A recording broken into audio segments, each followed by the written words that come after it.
নমস্কার, আমি আরজি। কিছুদিন আগে আমি আপনাদের শুনিয়েছিলাম একটি এপিসোডে ইফরিত জিনের ঘটনাটি আমরা ভালো রেসপন্স পেয়েছি, আপনারা সকলেই শুনেছেন। যারা শোনেননি তারা ঘটনাটি গিয়ে শুনে নেবেন, আমি ডেসক্রিপশানে তার লিঙ্ক দিয়ে দেবো। তো গতবারের এপিসোডে আপনারা শুনেছিলেন ইফরিত জিনের ঘটনা, আর এই এপিসোডে আমি আপনাদেরকে শোনাবো একটি ফকির জিনের ঘটনা। আপনারা হয়তো জানেন জিনের অনেক প্রকারভেদ রয়েছে, তার মধ্যে থেকে মারিদ সবথেকে শক্তিশালী হিসেবে ধরা হয়। তো যাই হোক, শিলা, ঘুল, ইফরিত এরকম অনেক প্রচুর জিন রয়েছে, কিন্তু এই যে ফকির জিনের ঘটনা ঘটেছিল সেটা খুবই বাস্তবিক একটি ঘটনা, এবং ফকির জিনের ঘটনা এর আগেও বিভিন্নভাবে বিভিন্ন জায়গায় ঘটেছে, এর সাক্ষী অনেকে রয়েছে। তো এই ঘটনাটি যিনি আমাদের সাথে শেয়ার করেছেন উনি কোনো কারণে ওনার নাম বলতে চাননি, এবং ঘটনাটি ঘটেছিল ইসলামপুরের কোনো একটি গ্রামে, এবং যেখানে এই ঘটনাটি ঘটেছে সেই জায়গাটার নাম উনি বলেছেন ফুলবাগান মাজার। হয়তো এই জায়গাটা উনি নাম চেঞ্জ করেই বলেছে, হয়তো কিছু সিকিউরিটি রিজন হতে পারে সেই কারণে। তো ঠিক আছে, আমাদের প্রপার লোকেশন না হলেও চলবে, আমাদের ঘটনাটি দরকার। তো আসি আসল ঘটনায়। এই যে ফুলবাগান মাজারের কথা উনি বলেছে, সেটা এমন একটি মাজার যেখানে মানুষজন যায়, এবং মাজারে যাওয়া হয়। মাজার খুবই পবিত্র জায়গা, এবং এখানে গিয়ে যে প্রার্থনা করা হয়, তারপরেও যে ওখানে ওরম কিছু হতে পারে এটাই একটা ভাবার বিষয়। এবং এই মাজারকে নিয়েই যে এই ঘটনাটি, সেটা কিন্তু নয়। ঘটনাটি ঘটেছে মাজারের পিছনে একটি সরু গলি রয়েছে, এবং তার পাশেই একটি ছোট পুকুর রয়েছে। এই যে পুকুর আর মাজারের মাঝে যেই সরু গলি, সেই জায়গাটাই নাকি ভালো না, সেই জায়গাটার নাকি খুব বদনাম আছে। শোনা যায় সেখানে নাকি বিভিন্ন ধরনের অ্যাক্টিভিটি ঘটে, এবং বহু মানুষ সেই অ্যাক্টিভিটির শিকার হয়েছিলেন। কী অ্যাক্টিভিটি ঘটে সেই নিয়েই আজকের এই ঘটনা। তো বন্ধুরা, যারা আমাদের সঙ্গে প্রথম থেকে যুক্ত রয়েছেন তারা জানবেন আমরা এখানে সত্য, ভৌতিক, অলৌকিক ঘটনাই শোনাই। আর যারা নতুন শুনছেন তারা কিন্তু অবশ্যই চ্যানেলটি সাবস্ক্রাইব করে দেবেন। আর যদি নিজেদের গল্প আমাদের সাথে শেয়ার করতে চান তাহলে লিখে অথবা নিজেদের ফোনে অডিও রেকর্ড করে আমাদের মেল করতে পারেন। আমাদের মেল আইডি ডেসক্রিপশন বক্সে দেওয়া রয়েছে। আমরা চাই আপনারাও আপনাদের অভিজ্ঞতা আমাদের সাথে শেয়ার করুন, এবং সেই অরিজিনাল অডিও ক্লিপই আমরা আমাদের এই চ্যানেলে শোনাবো। তো শুরু করছি আজকের এই ঘটনা। বিপ্লব বলে একটি ছেলের সাথে এই ঘটনাটি ঘটে, এবং এই ঘটনা কবে ঘটেছিল বা কী সেরকম কিছু এখানে উনি লেখেননি। তো উনি বলেছে ঘটনাটি খুবই রিসেন্ট ঘটনা, এবং এটি লকডাউনের মাঝামাঝি সময় ঘটেছিল। তো বিপ্লব বলে এই ছেলেটি ও একটি কারখানায় কাজ করে। ও রাতের দিকে ফেরে, এবং ফিরে ওই যে পুকুরটি রয়েছে সেখানে স্নান করে। তো 12 মাসই ও ওখানে স্নান করে তারপরেও ঘরে যায়। সেগুলো স্নান না করলে অনেকেরই রাতে ঘুম আসে না। তো যাই হোক, সেটা তার ব্যক্তিগত ব্যাপার। তো এরকমই কোনো একটি রাতে, মানে বেশ গভীর রাতেই, ও ওর কারখানা থেকে ফেরে, এবং নিয়ম মতোই ও ওই পুকুরে যায় স্নান করতে। এবং ও স্নান করে যখন ফিরছে তো ওর সাথে কিছু একটা ঘটে, এবং ও এতটাই সেখানে ভয় পায় যার কারণে ওর রীতিমতো জ্বর চলে এসেছিল, এবং খুবই অসুস্থতার মধ্যে ও পড়ে গেছিল। তো ওর কাছ থেকেই এই ঘটনাটি শুনেছিলেন যিনি আমাদের এই ঘটনাটি পাঠিয়েছেন।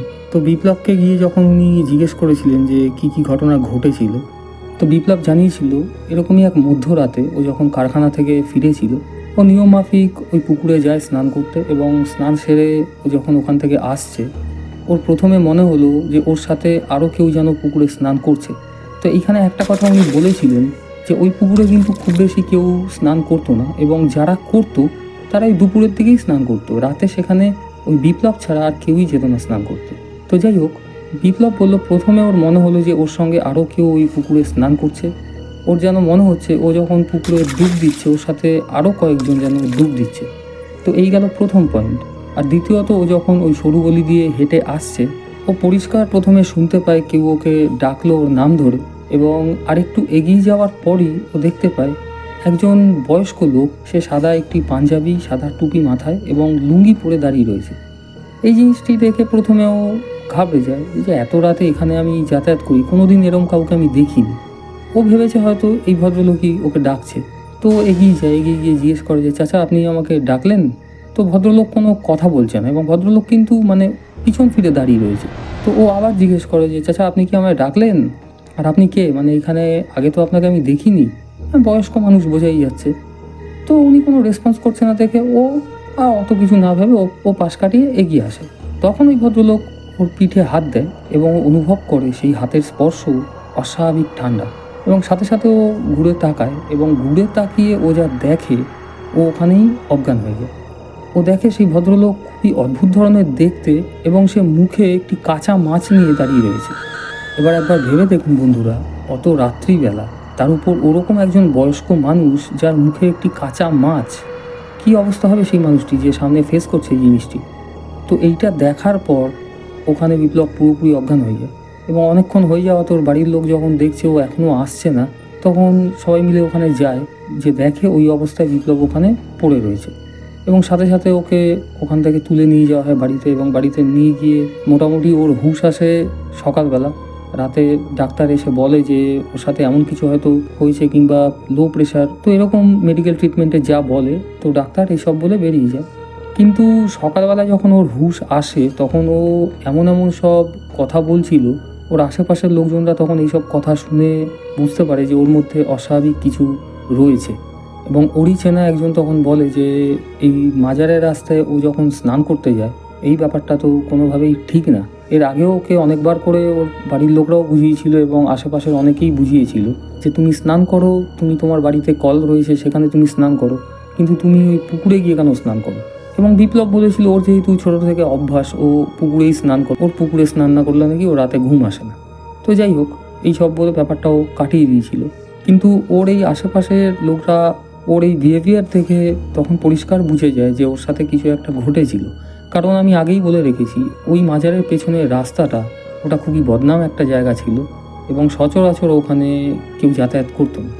তো যাই হোক, কয়েকদিন পর একজন পীর সাহেবকে নিয়ে আসা হয় এবং উনি কিছু জল পড়া আরও কিছু দিয়ে বিপ্লবের কাছ থেকে জানতে চায় যে কী হয়েছিল। এবং বিপ্লব যখন বলে এই ঘটনাগুলো ওর সাথে ঘটে, তখন উনি জানায় যে যেই মানুষটিকে ওই রাতে বিপ্লব দেখেছিল সেটি ছিল একজন ফকির জিন। এবং ফকির জিন ওরকমই ফাঁকা জায়গায়, মাজারের পাশে, এইসব জায়গাগুলো দিয়ে তারা যাতায়াত করে। কারণ তারা যেহেতু একটা সময় ফকির ছিল এবং তাদের কিছু টান থাকে এইসব মাজার, মসজিদ, এসবের পাশ থেকেই তারা যাতায়াত করে। এবং ওই রাস্তাটি হয়তো এই কারণেই খারাপ ছিল এবং এর আগেও এরকম ঘটনা অনেক ঘটেছিল। তো বিপ্লব এসব কথায় কান দিত না তখন। এই ঘটনাটি ঘটার পর থেকেই বিপ্লব সেই ব্যাপারটা বিশ্বাস করা শুরু করেছে। তো যাই হোক, এই ঘটনা কোনোরকমভাবে বিপ্লবের সাথে কেটে যায় এবং সেই পীর সাহেব যিনি এসেছিলেন উনি বলেছিলেন যে এই ঘটনা হয়তো তোমার সাথে আরও 2-1 বার ঘটতে পারে।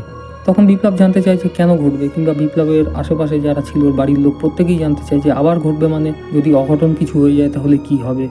তো এই পীর সাহেব তখন বলেন যে না, ফকির জিন যারা হয় তারা যদি একবার কোনো মানুষকে সেই জায়গায় দেখা দেয়, তাদের আরেকটা টেন্ডেন্সি থাকে সেখানে সেই মানুষটিকে আরেকবার দেখা দেওয়ার, এবং তারা যে সবসময় ক্ষতি করবে এরকম কোনো ব্যাপার নয়।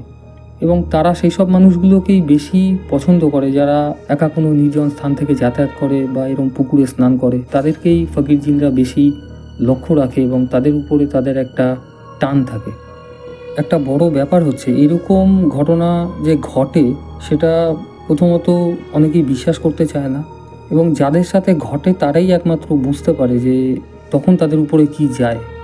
একবার ভেবেই দেখুন, এরকম একটা নির্জন জায়গা যেখান থেকে আপনি রেগুলার যাতায়াত করেন, সেখানে এমন কিছু আপনি দেখলেন যেটা হয়তো এই দুনিয়ার বাইরে, তখন কি হতে পারে আপনার সাথে।